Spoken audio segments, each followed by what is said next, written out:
the first couple of things, been to the movies because that's what we do. We saw two things, but I think we're only going to talk about one today. I forgot we saw the second thing. I'd really like to talk about both, honestly. Okay, we can talk about both. We saw Thunderbolts when that came out, and then not too long after that, we got a chance to see Ballerina, the John Wick story, and both. We saw three things because I was thinking Mission Impossible. We did see Mission Impossible. Well, we can kind of like spark notes each one of them. Yeah, let's do that. So we'll start with Thunderbolts, just because we'll go chronological. Thunderbolts, MCU's back is what everyone's saying, and humbly I agree. I really liked what I saw from that movie. It's one of those films where going into it, I don't know if I had the biggest expectations in the world. No bigger than, please, just for the love of God, let this movie be good. And I think it was really good. Spoilers? Yeah. Yeah. The one thing I didn't like, which I'm sure you'll touch on a little bit, is how they ultimately ended up taking care of Taskmaster, which was already a character that had a lot of controversy in the MCU, given the Black Widow movie, which is dog water.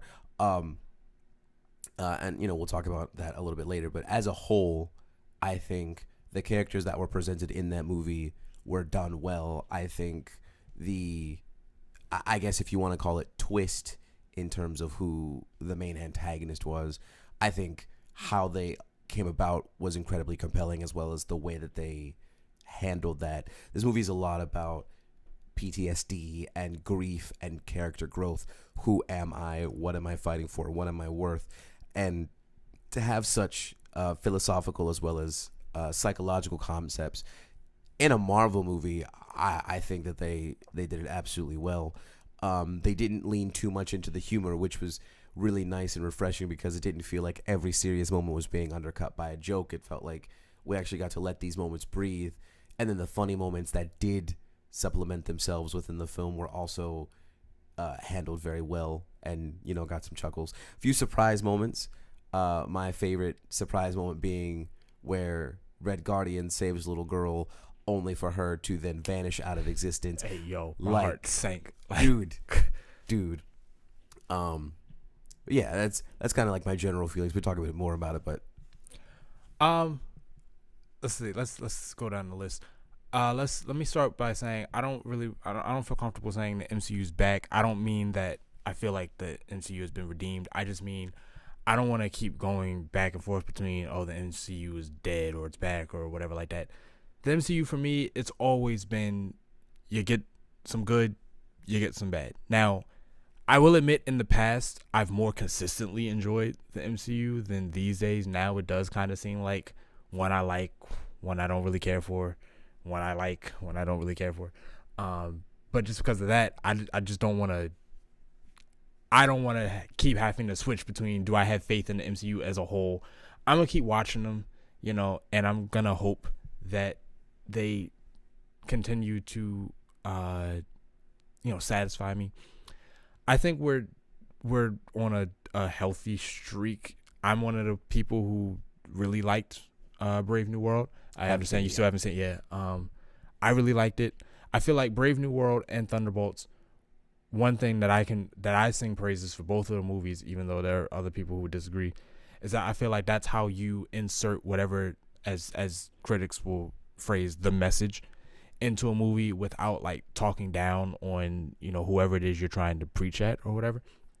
I feel like both movies had two very different yet very important messages.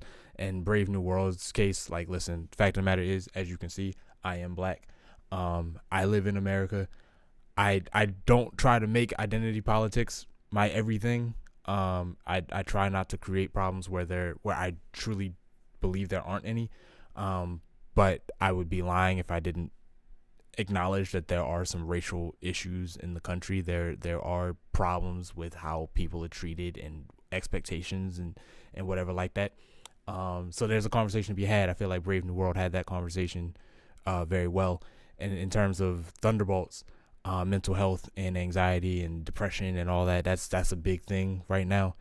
has been for a number of years. And some people felt like that was Thunderbolts' issue. It's like, oh, I really don't like that they dealt with the main problem with the power of friendship. But it's like, every now and again, I feel like you need one of those. And it's not like they didn't go Twilight with it, where it's like, we're going to give you an action sequence just to keep the guys entertained, and then we're going to rip the rug out from under you because it didn't really happen or whatever like that. It's just a clever marketing ploy. It's like, nah, they are still superheroes, and they still act as, or not superheroes, but they are still enhanced individuals, and they still act as such. You get your legitimate action sequences. You get your legitimate punches and kicks and cool one-liners and everything like that. It just so happens that underneath all that is also a message about your mental well-being and not being alone and the importance of a strong community. I don't see what the issue is there. Like, sometimes I feel like people are just bitching for the sake of bitching, and I don't. Now, granted, I will be the first to admit I didn't have huge expectations for Thunderbolts, mainly because a lot of the people that were in the movie I didn't previously care for. I haven't yet bought into Yelena. I know that a lot of people have, but she just doesn't do anything for me. I'm not against her. I'm not like, get off the screen, but she doesn't do much for me. You know how I felt about Taskmaster. Really didn't care for that at all. I always going to be a defender of John Walker, at least as he's been portrayed so far. I know the funny thing is, in the last episode, you were talking about me getting canceled, but having that take, being a John Walker defender. Listen, I think if you really, I feel like if you judge the Captain America or Falcon and Winter Soldier and judge John Walker fairly through the events of the show, not through the lens of, oh, he's just not Steve Rogers, and try to recontextualize what's happening in a way that supports your point, not you. John Walker might have been intended to be written a certain way, but I don't feel like he was written that way. But I feel like the way that he's written to be a villain, but when you're being objective about how the story is going down, he's really not villainous. I mean, I know he has his moment that they try so hard to frame like he's a bad person, but in the context of the show, it's really I'm just not convinced that it's like that. Anyway, I digress. Thunderbolts. I didn't have huge expectations because a lot of it was just built on parts of the MCU that I wasn't a huge fan of. Black Widow, a lot of the Disney Plus side characters and everything like that. The projects just didn't do much for me. But to be fair, the MCU has always been good at taking the B-listers and turning them into something. I mean, like, it doesn't feel like it now because they're everywhere, but the MCU was kind of birthed from a Marvel that was like, we've sold most of our heavy hitters, so what can we do with the B and C list characters that we have left? I mean, in a world where Marvel doesn't sell X-Men and Spider-Man, and what, you don't get a Thor movie, I don't feel. Now, if the superhero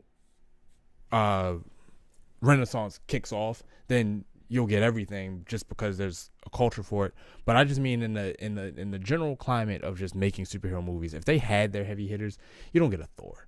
I just don't believe it. You don't get a Guardians of the Galaxy.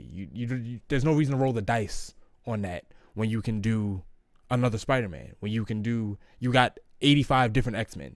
That you can just do singular character movies if you want to for the rest of time. So really the joke's on me for forgetting what Marvel is good at. That is one thing that Marvel is really good at, taking these side characters and making them into something. And Thunderbolts really did that for me. I liked the group cohesion. I liked the idea, even though it's very Suicide Squad-y, that we're not heroes, but circumstances have us. We're just a bunch of bad guys that now have to operate as good guys, to take down the bad guy, whatever. But even with that, the antagonist of this movie, and I'll say antagonist and not villain, the antagonist of this movie is very much not the big bad so much as it's like, oh, you need this as much as we do. Like, this is why we need the Thunderbolts, because there's a lot of people around here who just are fighting these demons that they feel like they're alone in fighting, and that a superhero movie took the time to do that, for good or for ill. It shouldn't be considered such a huge swing, but it was a huge swing, and I think it was a hit. It's a solid double. Yeah, this is the first MCU film that I've seen since, oh God, what was the last one? What came out before the Marvels? I can't help you. It either Multiverse of Madness or 10 Rings or... Nah, it was later than that. Cause, oh my God, yeah, it's been a while since I've like gone to, because I didn't see Eternals, and then something else had come out, and then they started doing a bunch of the Disney Plus stuff, and then they put out the Marvels, which I didn't get to see. That didn't hear great things about it. Then I feel like something else hit theaters after the Marvels. Or maybe that's when they were taking their break, and the next thing that they did was Deadpool. That sounds right. Okay. Don't quote me. It sounds right. Okay, then that would mean that the last MCU film that I saw in theaters would have been Deadpool and Wolverine. So I didn't see Brave New World. I didn't see the Marvels. Not because I didn't want to. Well, maybe a little bit for the Marvels. I wanted to see Brave New World, just circumstances arose that didn't allow me to go see it. But this is the first thing that I've seen since Deadpool and Wolverine, and I really like Deadpool and Wolverine. I know that movie has its pocket of haters because it's Deadpool, and Deadpool is already a relatively controversial character because he's so, you love him or you hate him. Same thing, really, just Ryan Reynolds in general is so you love him or you hate him. And I really liked the movie. But yeah, I mean, for like I said, first thing I saw, and I was like, wow, this is really good. I heard good things about Brave New World. I heard not so good things about Brave New World. It's on Disney Plus now, so I'm going to check it out. I really need to just catch up on all of the MCU films that I haven't seen, much to my chagrin. But this is just the completionist in me. But talking more about the movie itself, I think, like I said, I really liked specific character moments. The big thing that they did, and this is probably the biggest talking point, at least in my opinion, is how they handled Taskmaster. So moving into spoiler territory, this movie starts off with Yelena going on a few projects for what is her name? The Amanda Waller of Marvel. Yeah, her. And this culminates into a one last job kind of thing. So she goes to this bunker, and they're there to eliminate a whole bunch of data, burn it, do whatever. And then all of a sudden, Ghost shows up, and Taskmaster shows up, and John Walker shows up, and everyone's kind of like, oh, okay, so I get what happened here. We were all sent to tie up the loose ends that they all happen to be. Exactly. And, bantering aside, because it does take John Walker a little bit to, pick up on that. He does get it eventually. But in the moment where they're still kind of arguing about that, they get into a little bit of a scuffle, fist fight, using powers, whatever, actually trying to kill one another. And John Walker just point blank to the head pops Taskmaster, and that's it. And I was like, I gotta correct you there. It was Ghost that popped Taskmaster. Was it Ghost? It was Ghost. Okay. Yeah. So Ghost just ices Taskmaster, and I was like, domed. Wow. So that just happened. And he was like, Did they just kill Taskmaster? And I was like, I think so. The thing that doesn't help is 5 minutes later, after they kind of are all on the same page, the room is lit ablaze, and they're like, we got to get out of here before we turn into marshmallows. And they all get out there except Taskmaster, which was like, oh no, they just actually killed Taskmaster. Dog, I spent a solid half of that movie thinking that was a fake out. Yeah, right. I couldn't be convinced. And I think this brings up what I would consider to be an issue, although perhaps not as much as you, which is why I'll let you talk on it a bit more.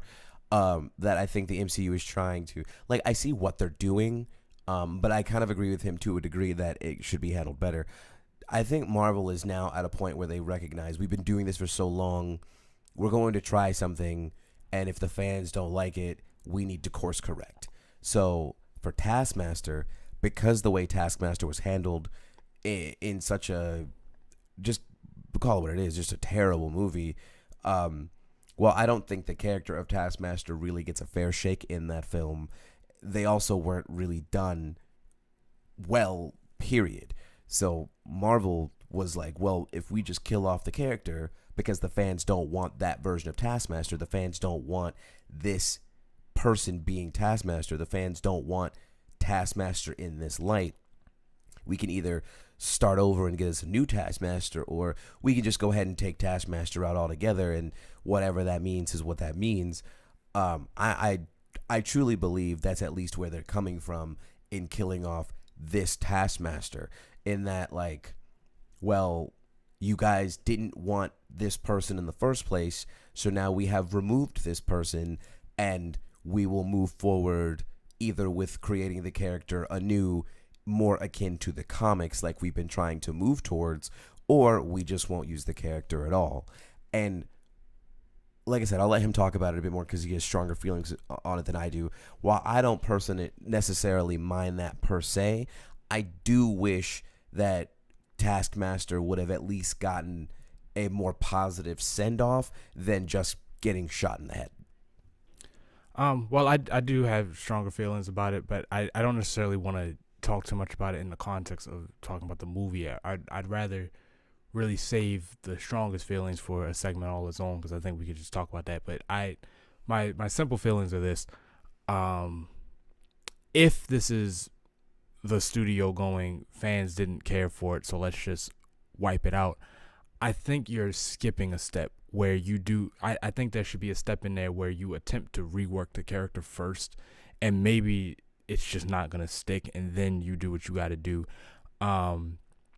Thunderbolts very much to me felt like a movie where all these characters get their mulligan, and so this would have been, I feel like, the acceptable place for you to try to rework Taskmaster and see if you can not necessarily walk back what you did, because you've already established it. That's where we're at. But take her take her in a different direction and see if you can make something work in this movie. And if you can't, if fans are still not rocking with the character, then let her be the first to get killed in the Secret War storyline. Like let her be the sacrificial lamb or whatever.